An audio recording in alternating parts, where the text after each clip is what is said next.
ଯେତେବେଳେ ଆମେ ଗୋଟେ ପ୍ରୋଜେକ୍ଟ ଆମେ ନଉ ମାନେ ବିକିବା ପାଇଁ ଫାଷ୍ଟ ଆମ ସାଇଡରୁ ଆମେ ତାକୁ ଭଲସେ କ୍ଲିୟର ହେଇ ଚେକ୍ କରୁ କାହିଁକି ନା ପ୍ରଥମେ ସମସ୍ୟାଟା ଆମେ ସମ୍ମୁଖୀନ ହେବୁ ତାପରେ ଯାଇକି କଷ୍ଟମର ସମ୍ମୁଖୀନ ହେବେ।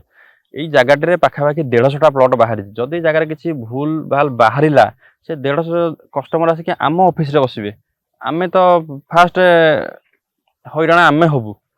ତେଣୁକରି ଭୁଲ ଭାଲ ଜାଗାରେ କୌଣସି ଅସୁବିଧା ନାହିଁ ଜାଗା ପୁରା ନିଟ୍ ଆଣ୍ଡ କ୍ଲିନ୍ ଅଛି।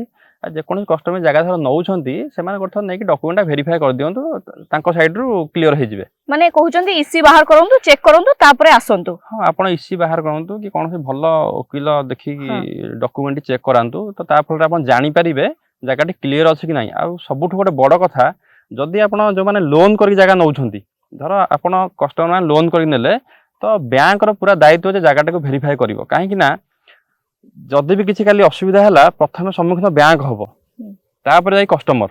ତେଣୁକରି ବ୍ୟାଙ୍କ ଭଲ ଭାବେ ଡିଟେଲ୍ସ ଚେକ୍ କରୁଛି ଜାଗା ଠିକ୍ ଅଛି କି ଭୁଲ ଅଛି କି କ'ଣ ସମସ୍ୟା ଅଛି ତାପରେ ଯାଇକି ଲୋନ୍ ପ୍ରୋସେସିଂ କରୁଛି।